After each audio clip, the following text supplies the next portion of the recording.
you think CRM is properly understood by the iGaming sector? Absolutely not, because the problem with CRM is that many companies sort of interpret CRM as a revenue generator, which in parts it is, but mainly CRM is actually an exercise to create a relation to your customer. The problem with a relation is that to have a relation with someone, you need to understand who he is, what he does, and many of the companies approach it very, very profit-oriented. So they look at key factors like how much revenue does a customer generate, why does he stop, where does he stop. The problem with the why is actually very, very underrated in companies. So at this point in time, CRM seems to be rather a tool partially situated either in marketing or in customer service, when in fact it's actually right in between the two. What industry, obviously CRM, I mean, it's an acronym, it sounds nice, but you know, it's not new, is it? No. What industry do you think does CRM best? I always, when I speak about CRM, which I'm going to do later on at 2 o'clock anyway, I always relate to the first impression that I got from CRM, because being German, you either drive a BMW or a Mercedes, and my father had a BMW, and my first, let's say, experience with CRM was that when he had his car serviced, first of all, there was another BMW he could drive, so he would have the same kind of comfort, the same kind of enjoyment, and obviously no lack in service whatsoever. And then there were tons of questions. Are you happy with our service? Could we provide you with another car? Like for instance, when he was interested in a new car, he would be able to test drive 4 or 5 different cars. So there was a whole industry, or a whole, let's say, apparatus around him actually, providing him with information, with service, and that creates loyalty, because that is what CRM actually does. And I think, well, there most probably are many examples, but I think the car industry, particularly those high-profile cars such as BMW and Mercedes, they exercise this very early to a very, very enormous extent. Obviously, because not only to broaden their customers, but to maintain the customers they have. And nowadays, that proves to be vital. You know, especially since now industry is not only getting globalized, there's so much more competition. Now we find cheaper materials. There's a lot of players around, and there you can basically make an example with iGaming. You find lots more competitors out there, mainly offering the same product. So the only thing that really diversifies you is the way how you treat your customers, and that is what CRM is. With iGaming, I would imagine it's a huge ask, based on the fact that the shop window is the world, and also iGaming players are promiscuous. In many ways that might be the case, but then on the other hand, there is, interestingly enough, I heard a wonderful speech about 3 years ago when basically we were, as always, presentations start with some statistics, and now the iGaming industry is in the almost sole position of having such an abundance of customer data that hardly any other business sector or product sector has. So on one world, you may face that disadvantage of addressing a huge community out there.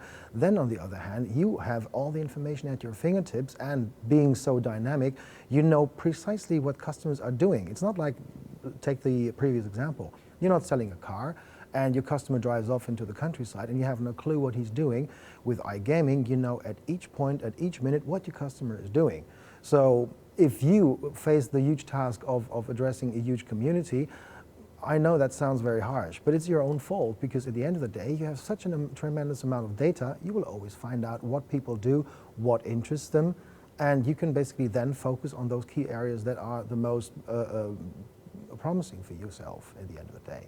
So I don't think it's a disadvantage. Very much it is, you have a very, very broad customership through the internet, and then it's all up to you at the end of the day what you're going to do with that. At the outset, you talked about the fact that CRM sits between two different departments, whether it's a marketing or a customer service department. Mm-hmm. Is part of your presentation, part of your ethic, is it about creating a kind of CRM champions within sectors, within businesses? So someone is solely in charge of CRM and that's his or her job? Yes. I mean, first of all, CRM is a very, very core strategic exercise. That means it has to be embedded in the company's strategy to begin with. Now, some companies say we'll do this as part of marketing. Others say we integrate this in customer service. I truly believe this should be hovered right in between the two. Now, if that basically is based on certain certain persons, which I believe is the better way, or if two departments basically share an exercise and say, okay, here's an area that we basically both are responsible for, then there need to be processes. But there needs to be an area dedicated to CRM because there is a lot of information and responsibility from marketing side as much as customer support.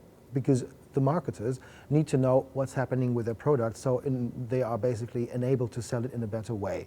They need to know what people do with the product, so they can basically devise wonderful strategies. At the same time, the customer support people need to know what's promised to the people, and they can't just read the banners or read some emails. They need to know what exactly it is that the company wants from the customers and what they're selling. So they have a commonly shared ground, and that is CRM. It lives of that. And again, I would think that you definitely need to have at least several persons set on that job, even better a department. If that is shared between the two other departments or it's another department, well, the question is always collaboration. Do you think CRM is about science or is it about the soul? The problem is, I don't know if I'm alluding here all the time, but I think it is both, because the core driving factor of CRM is know your customer. I mean, many people in iGaming believe know your customer is a tool of the accountants to know who somebody is, and this is his Visa account, and this is how the whole thing goes. That is wrong. That is a fraction. Knowing your customer is essential, and that is the science, because you need to get to know your customer, you need to analyze him. Then, at the same time, however, you need to understand what drives your customer. So that goes way beyond analysis. It is his behavior, especially in a casino, which is a very emotional thing. I mean, we should not forget, iGaming is entertainment. And entertainment, that is purely an emotional thing. It is a soul thing. So apart from offering certain casino plays and whatever kind of promotional offer, at the end of the day, somebody's spending his spare time, not only his money, his spare time, because let's face it, the vast majority of customers are not winning. You know, there are a few winners, there are some losers. The vast majority, however, is simply spending some money to be entertained, and that is exactly what is happening. And when you entertain, you need to know what are the emotional key driving factors for your customer. What makes them happy? What makes them really feel the whole thing, enjoy the thing? It goes a little bit back to this kind of additional value that you have, you know, the experience of driving a BMW car, or the beauty of a hotel, of its wellness center, and the people greeting you. You know, I usually tend to compare iGaming to those 5 hotels on the same beach. They have the same beach view, they have the same beach, everything is the same. The only thing that differentiates them is the premises and the people running it. So at the end of the day, it is a very emotional thing driven by science.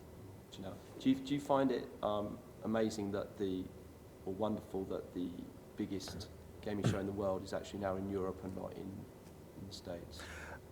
Absolutely, because I think in many ways Europe is an economical driving factor that has been very, very underused and sort of like very subdued by politics. I mean, we see now, I mean, it started actually with George Bush more or less closing off the United States, because that moved the entire spotlight towards Europe. Then even, let's forget the Asian market for a second, because it's a whole different ballgame.